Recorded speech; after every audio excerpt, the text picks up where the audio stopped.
It is Christmas in August for Bucks fans for reasons that were teased for a while.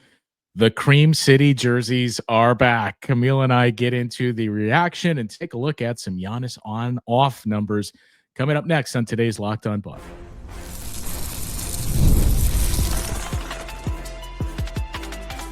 You are Locked On Bucks, your daily Milwaukee Bucks podcast, part of the Locked On Podcast Network, your team every day. Welcome into Locked On Bucks. I'm Justin Garcia, joined as always by Camille Davis. If you're just joining us for the first time, like and subscribe the show. It helps us out immensely. You can find me on the Bucks Radio Network throughout the season. You can find Camille on the Locked On NBA show and the Technical Foul podcast as well. Today's episode is brought to you by Game Time. Download the Game Time app, create an account, and use the code LOCKEDONNBA for $20 off your first purchase. A little bit later release schedule for today, Camille. We knew there was an announcement coming from the Bucks, and if you read between the lines, you knew this was going to be their, I would assume this is the City Edition jersey. And as you know, you and I have talked about before too, the news was actually broken to me from Dustin Godsey, the Bucks chief marketing officer, during a game a year ago, maybe even longer, that, as he put it, the glitch has been fixed. Because remember, when the Cream City jerseys left, it was because, well, there's a glitch with the digital ads on the floor and the advertising that they can't have cream colored jerseys. Then we saw what the Pistons were wearing last year. And then it was the, wait a minute, I thought we couldn't do that. And so Dustin Godsey said, yes, we can. And it's coming back. So we knew something was coming today, early in the morning, waiting to see what that was, and waiting to see, okay, is this a new spin on it? Kind of like the Fear the Deer jerseys, how they tweaked those.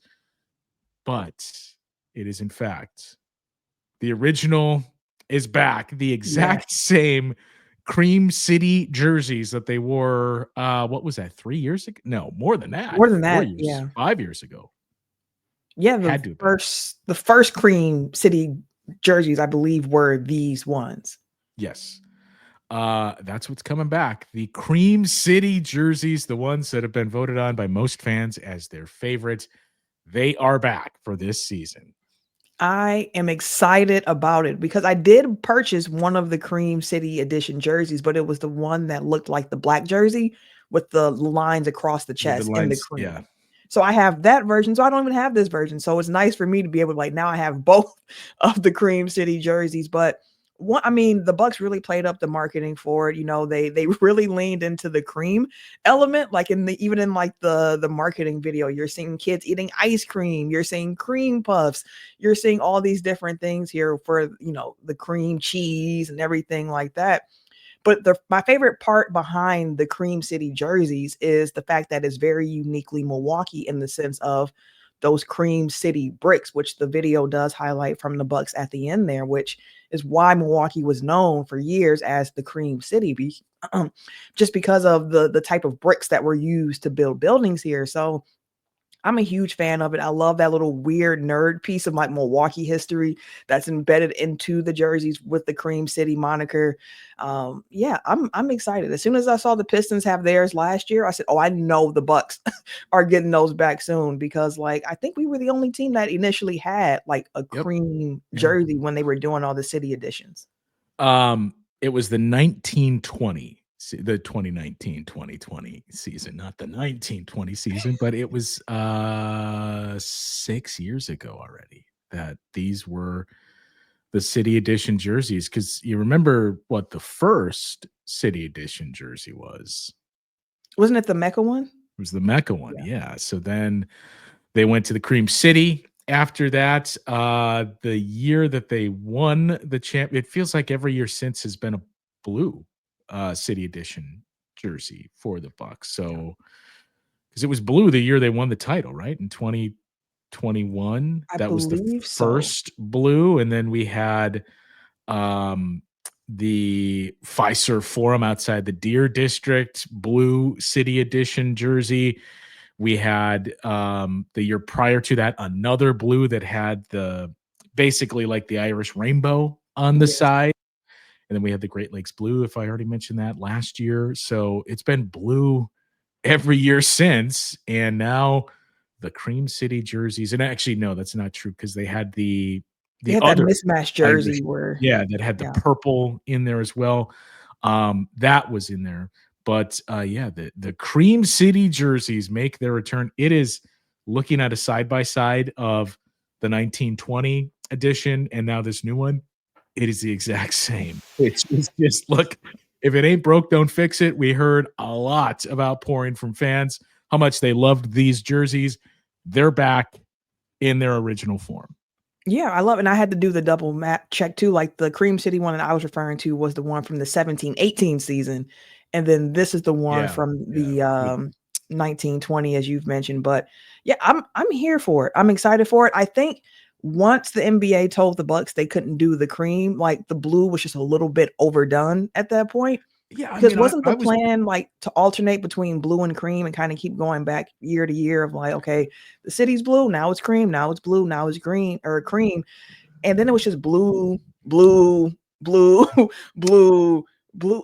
And listen, I love that blue is an accent color for the Milwaukee Bucks with yes. this current iteration of the franchise, but a little blued out, a little blued out. So really happy the NBA has figured out the digital ads so that you are able to have those cream colored jerseys back in the rotation. But I do wonder if absence makes the heart grow fonder for people. So I'm curious too in the comments, like now we have a Cream City jersey year. Like, are you going to be looking forward to that going back to blue uniforms next year? Or do you want them to do something different because you've been blued out at this point? I mean, I would assume let's just keep this rolling with the cream train and let's bring in other iterations of jerseys of the past and use that cream as the Mm. base. I feel like I'm in the minority at this point. I quite like their blue accents, but to your point, it was okay. I'm fine with this like once every 3 years or even every other year if that's the case. But I don't need 3, 4 straight years of the blue jerseys now. Like, let's bring some other things back. Like, let's go with an Irish rainbow That look and yeah. maybe more of a lime green and bring in those tones. Of everybody's made the obvious too of like, when are the Bucks gonna do a blaze orange and like initiate that? Get some camo colored numbers on the blaze orange. But yes, it is back. I would imagine did they say when everything goes on sale and when you can start to buy your merch? Because I would Not yet. imagine it is going to be quite a hot seller at the pro shop. All of the city edition line, the hats, the t-shirts, the jerseys, certainly anything that you can get, people are going to eat this up. Absolutely. I mean, that's the whole point. You got to bring in the marketing dollars. But you saying that you hope that they bring some other older jerseys back in like that cream colorway. Well, I mean, not to cut you off, the one I desperately want to see them weave back in is the old throwback that they wore in that Return to the Mecca game that Oh, had like with the the script patch. writing in red and the different deer head. Like let's reincorporate that thing. Like honestly, the Irish rainbow, that's one of my favorite just jersey Yeah. styles, period. So like, and you know, I went to Marquette, so like Irish rainbow me down pretty much at this point. But I would love for the Bucks to recreate that jersey with the modern Yeah. color scheme. Like I think that Which would they be really kind cool of too. they did aspects of it with A some of the little other bit, city yeah. editions that we talked about, but yeah, just lean all the way in on that. The one I don't need to see make a return, and I this is another one that I feel like is I don't know if beloved is the right word, but has a pretty strong approval rating. Um, the alternate in the 90s that was the The big green deer. with the big deer. I was never a fan of that jersey. You I are in that the and the minority with that one. That and the Christmas jerseys, like the Christmas era Bucks where the red was the alternate and any of that, I never need like, shoot that off into the sun. I never need to see those again. I'm not mad at the big deer head. I think it's just very 90s because it's such Yeah. a like it's the graphic is so large and kind of comical. But I'm with you on the red and green, like the Brandon Jennings era of the Bucks, like that color, Oh, like that scheme.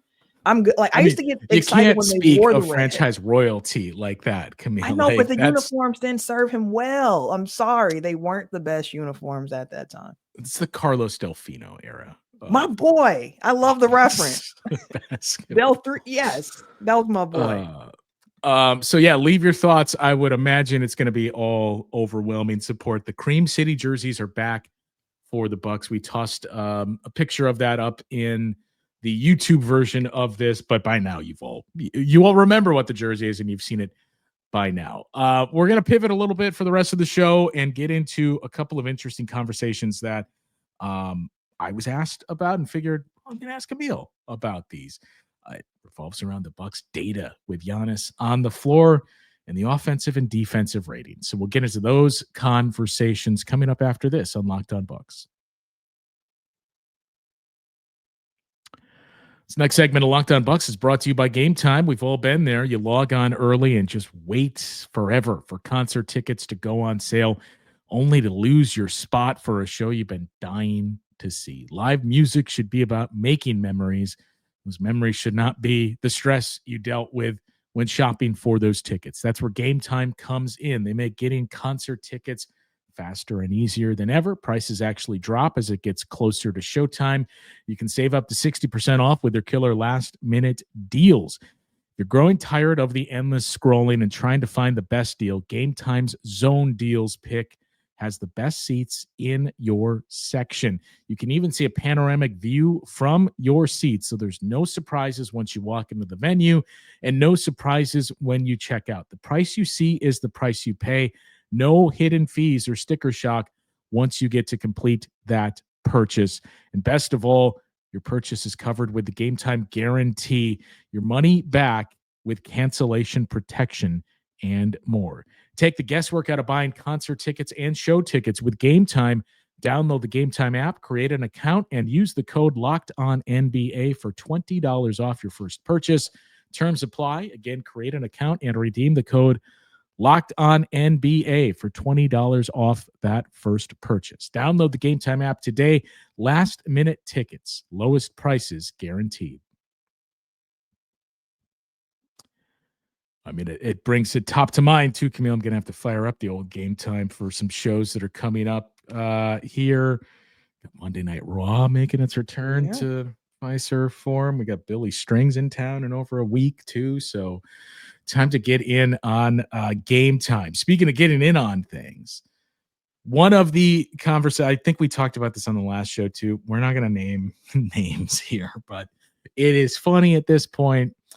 I would expect no less, hearing the grades and comps for the Bucks and overall analysis being, well, they lost Damian Lillard, so how is this team any better? Mm-hmm.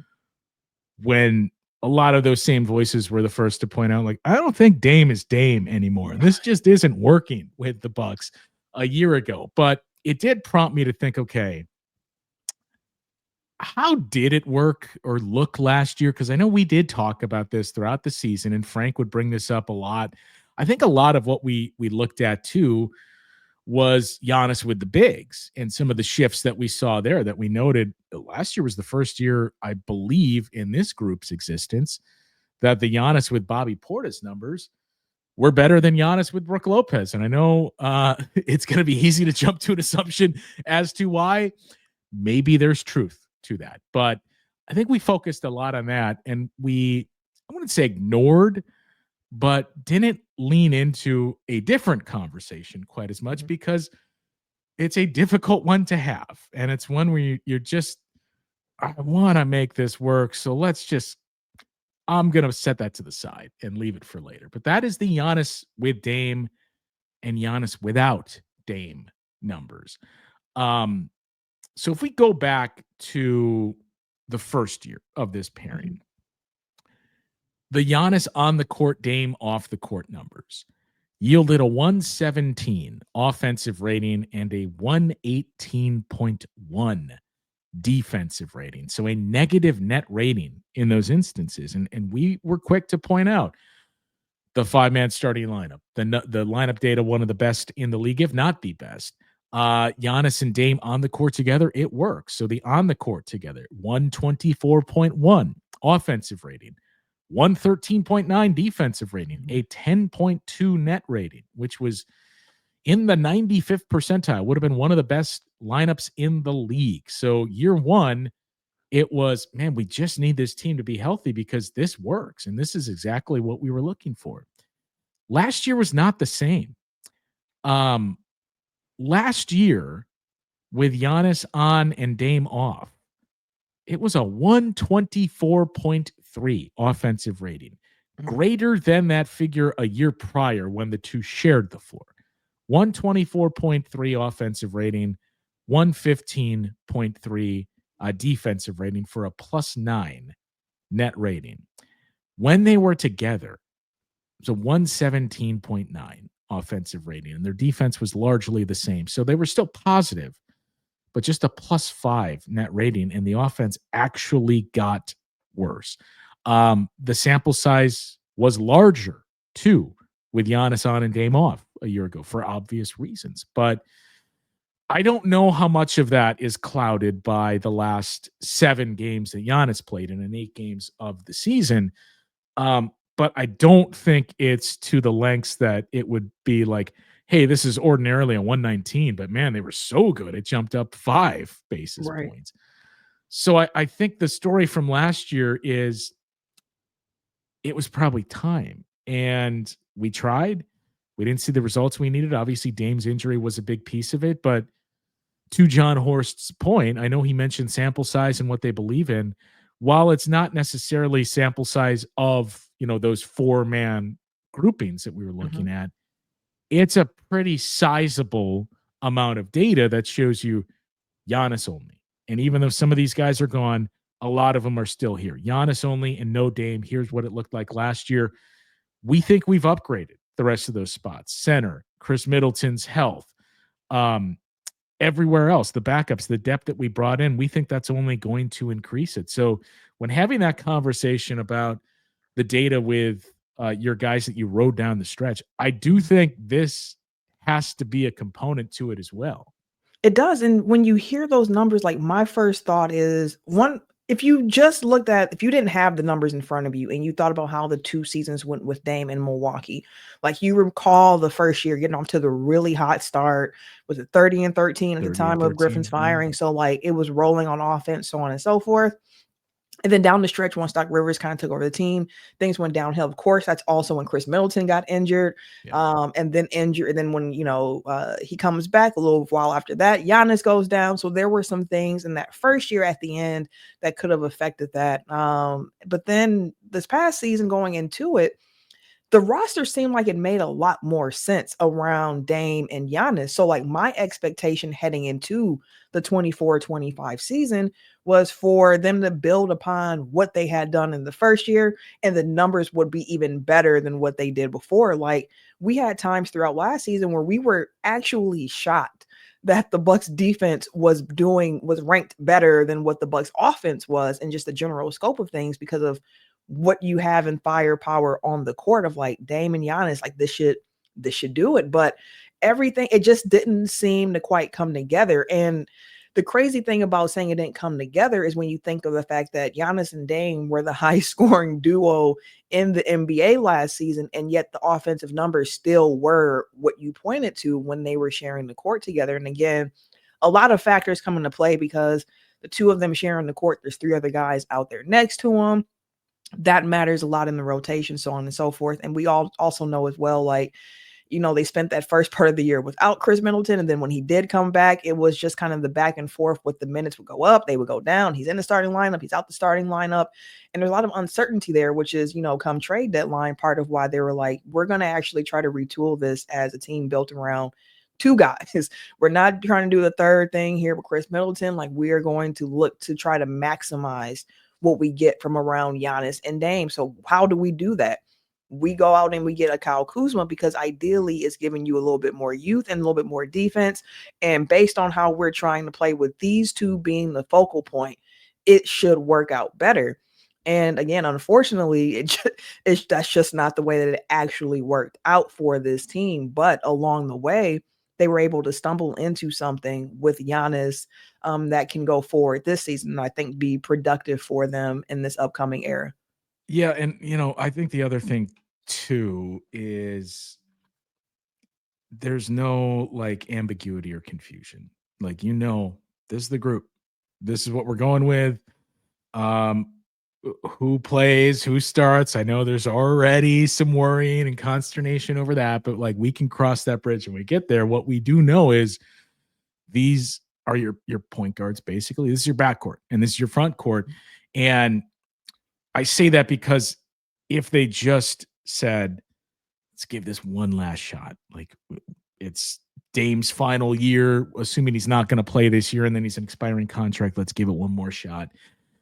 You enter the season where guys like Kevin Porter Jr. and Ryan Rollins both are basically looking over their shoulder and like, well, when is he coming back? And when he comes back, what does that mean for me? Am I going to be playing off ball? Am I not going to be in the rotation at all?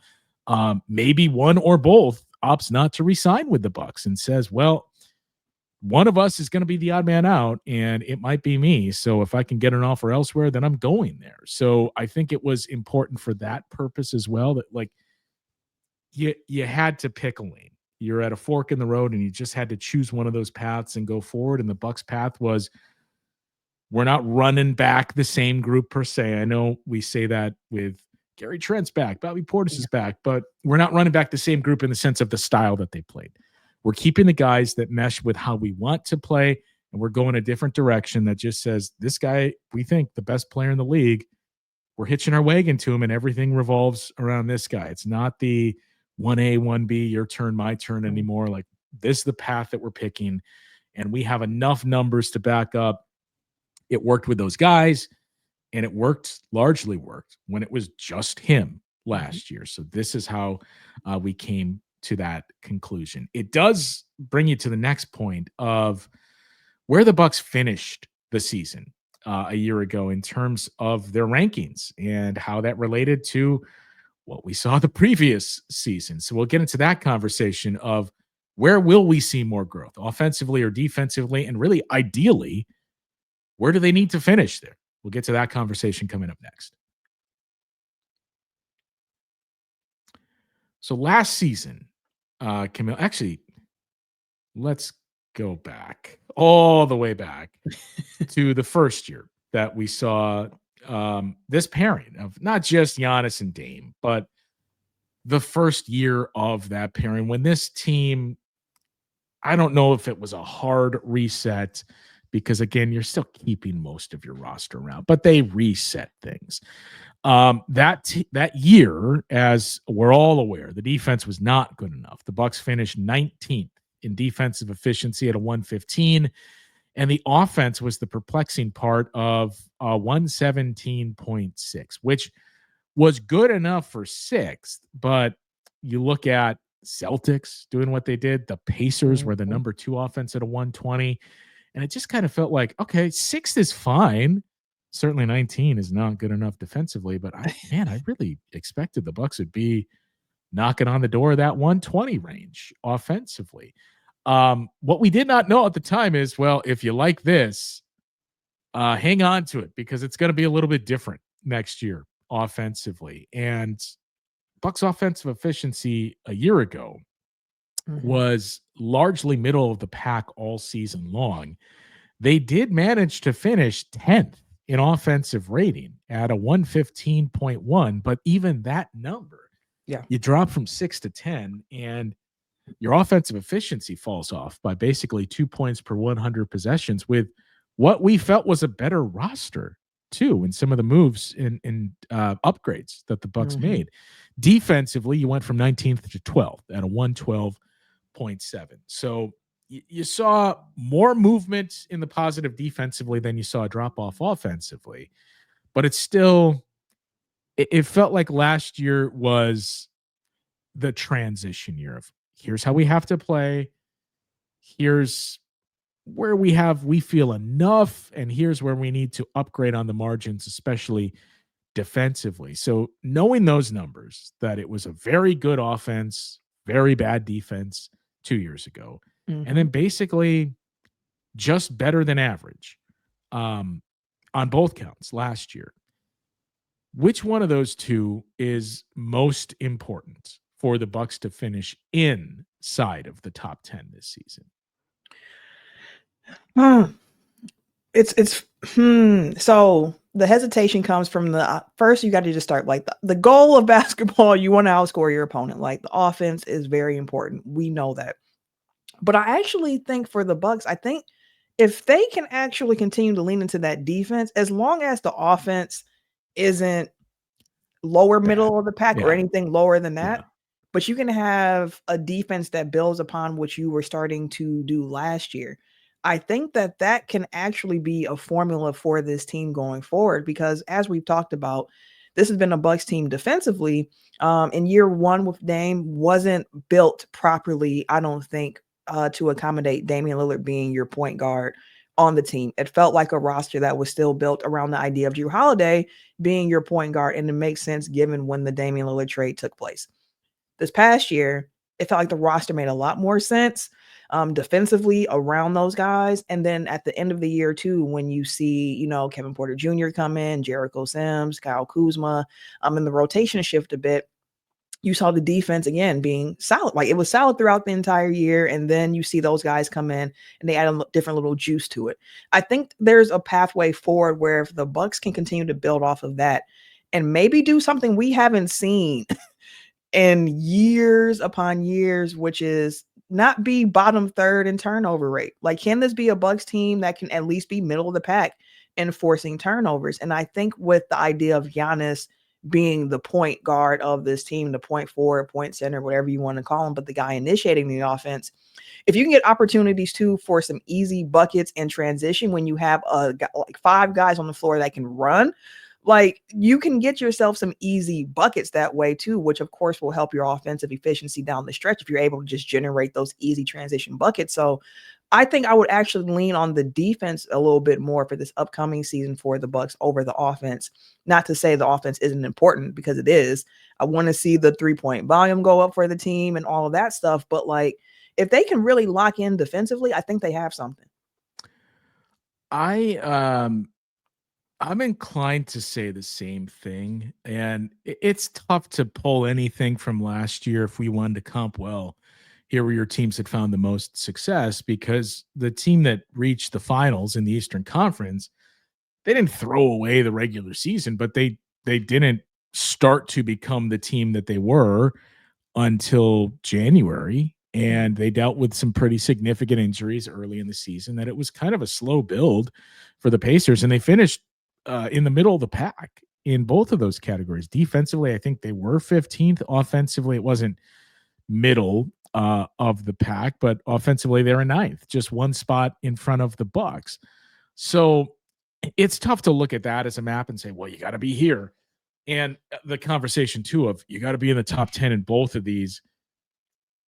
I know we have that every single year. I do think we're starting to see some variance. It's basically you can't be horrendous in one of them. It goes back to you can't have any weak spots for individual players as a team as well. Like at the very worst, you have to be good enough on one of the sides of the floor. And I think the Bucks have put themselves in a position to be there, to be good enough defensively, certainly. Offensively, I understand the concern to look at, well, the offense got worse last year, and now you're taking Damian Lillard off of it. How many conversations have we had over who's the number 2 guy for this team? But I oddly think it's going to be easier for the Bucks to move up in the rankings offensively than it's going to be defensively, because the way to do it is what you touched on. And, how did the Celtics jump up to the greatest offense that we've seen all time? They took a lot of threes and they made a lot of threes. Last year, the Bucks made a lot of threes and they were efficient threes. They were the number 1 efficiency team from the outside. They didn't take a lot of them. They were basically in the bottom third in 3-point attempts. Now, is it good that you're judicious and you're picking good shots? Sure. But the bigger part of that is, okay, if you're taking 25 points off the floor and a guy that can stretch the floor as much as he can and a guy that commands as much attention as he does, you got to make up for that somewhere. And it's guys increasing their attempts. It's guys like a Gary Trent Jr., who we talked about before, increasing his attempts. AJ Green obviously is going to be the biggest one. AJ Green last year took I think it's like 5 5 a threes game. per game. Yeah, 7 is what you'd love to see at least from AJ 8. Green. Gary I'm Trent. setting the bar at 8. I need 8. Yeah, Gary Trent was at 6. Like Gary Trent and AJ Green, you need those guys to on average be taking like 16 threes a game for you, and it was 11 a year ago. So you need to see those increases. Even Bobby Portis, Miles Turner took more than Brook Lopez last year. So you're going to see a little bit of an increase there, but just leaning into that shooting, that's going to be the biggest way to boost your offensive efficiency and your ranking, to say like, wow, the Bucks are, 5th in offense so far. Yeah, it truly will. And they have guys that can get it done. Like, of course, we know shooting can be finicky in the sense that some nights it's just going to be a cold shooting night, and that is what it is. But like, we know that this is a team of guys who have proven that they can knock down threes at a consistently high rate. So like, you play the math game with those, like even in the games where it's not looking, the same, maybe in the sense is like, we're not going to keep just forcing threes. Like, you take good looks. It's not that I want them to force up threes. Like, if you're covered, we don't want that. We don't want the Kyle Kuzma step back threes. Like, we don't want that. We want good looks at 3 consistently. And if they can generate those looks at a higher rate, it's going to be good business for them. So like, I'm all aboard for that. That's one of the things I've been saying. Like, we need that rate to go up for them, especially also just working on the releases too. Like a Taurean Prince, who was lethal from 3, especially in the corners. Like, can we find a way to help speed up that jump shot a little bit in situations at times too? Like, we know it's been years into your career, so on and so forth, but like, is there a way we can kind of tweak that as well, or just get you more comfortable in the closeouts that you are able to take those shots and still make them pretty quality looks for you? So I do think that the 3 ball is going to be a big key for the team. And with Giannis running point and driving and kicking and spraying out to shooters, ideally that should lead, I would think, to some quality looks and a higher volume of threes as well. I think if they finish in the top 10 defensively, and they were pretty close to there a season ago. They were 12th. It was 0.7 of a point per 100 possessions that separated. It was less than a full point per 100 possessions that separated 12 through 8. So they're pretty close to that. They were, at least.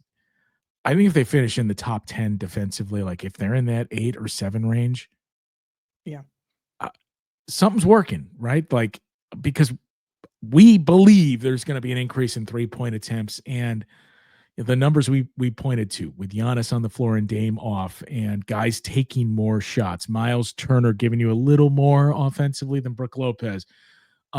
I think the offense is going to hum much better, where there's not any of this. Is this your turn? Is it my turn? All right, here's the Dame minutes. Here's the Giannis minutes. Like, you know what you are now.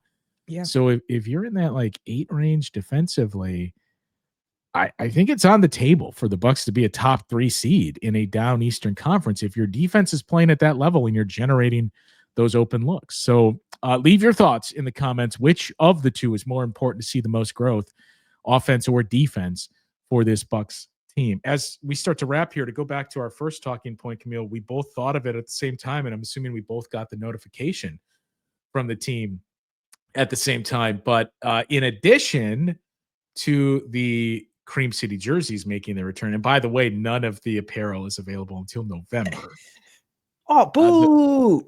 The Bucks are going to have another alternate courts for next season, and it is leaning into the cream. So you can see it on YouTube. If you're one of our podcast listeners, check out the YouTube and you can see it. But I like this courts quite a bit. Same. It's really leaning into a stacked wood mark. It just has the gritty vibe to it, in like old school parquet almost. Yeah, and if you look closely too, it looks like the lines within the 3-point line are like this, like city, like a map of kind of like the city streets as well. So like Barry, Milwaukee, we were just talking about the Irish rainbow. You see that on the court, on the sideline as well, with the current color scheme. It all looks really clean. Gritty is a good word for it. It feels like Milwaukee on the court, and I love how that looks. I love that it's on a blue court. so that there is some brand identity when you like. I think that is important for teams of like, you think Bucks, you think green. So if you turn on the game for the Milwaukee Bucks, you expect to see some green, and it's here. Like the cream, of course, the court looks beautiful. I love the Cream City court to go with these jerseys. There was nothing stranger than when they had the court malfunction and they were wearing the purple jerseys, but they had to go to their alternate court. So you were wearing purple jerseys on a blue court, and Yeah. you're coming in for the first time thinking, who is this that I'm watching?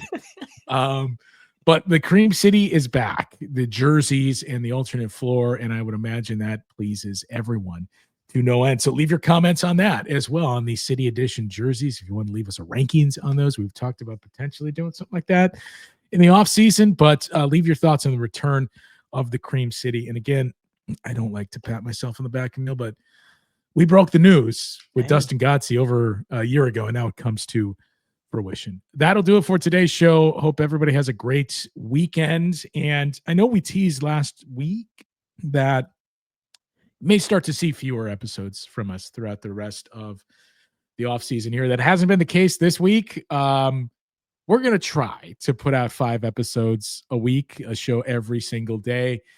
From here on out, we'll just see how lean things get in the offseason. So it may be 3, it may be 4, it may be 5.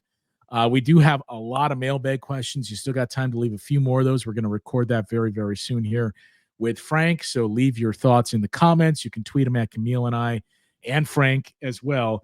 And we'll put together probably 2 mailbag shows here in the next week or so. That'll do it for today, though. For Camille, I'm Justin. We'll talk with you guys once again next week on Locked On Bucks.